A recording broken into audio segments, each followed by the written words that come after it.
presented by PY Films. प्रेम से बोलो देवघर वाले बाबा की। Presented by Madhurga Music.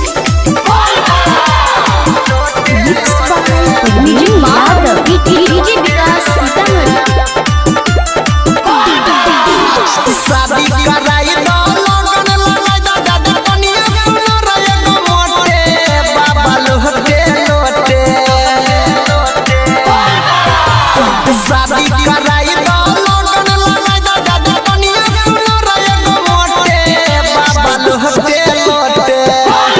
हो भोला लोटे लोटे जलावा चढ़ाई बहुत दुनु गोटे हो भोला लोटे लोटे जलावा चढ़ाई बहुत दुनु गोटे हो बाबा लोटे लोटे।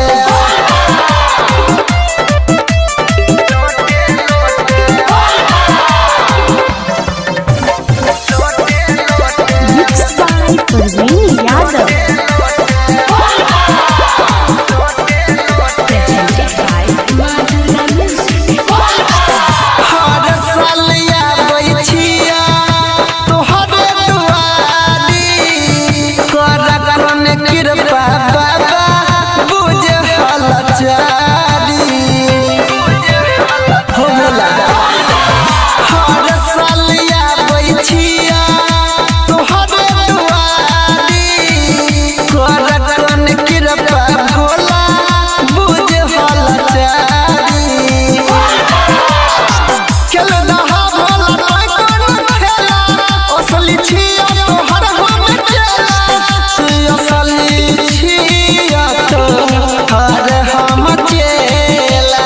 फेर नजरिया हमरा उपरिया कहै छिया रोते रोते बाबा लोटे लोटे बाबा लोटे लोटे जलावा चढ़ैबो दुनु गोटे हो बाबा लोटे लोटे जलावा चढ़ैबो दुनु गोटे हो बाबा लोटे लोटे।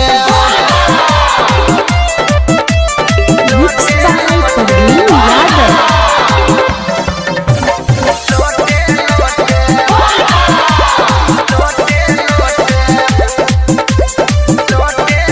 Presented by PY Films.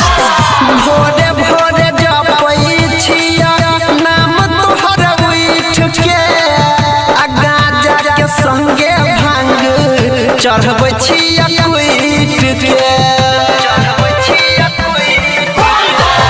तोरे नाम जपै छिया भोरे भोरे उठ के आ गांजा के संगे भांग चढ़बै छिया कुइट के।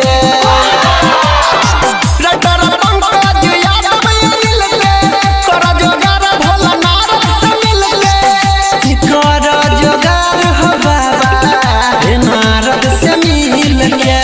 माथा पर हमरा मोर चढ़ाई दा कोदम काम एगो छोटे बाबा लोटे लोटे हो भोला लोटे लोटे जलावा चढ़ाई बहुत दुनु गोटे हो भोला लोटे लोटे जलावा चढ़ाई बहुत दुनु गोटे हो बाबा लोटे। Presented by PY Films.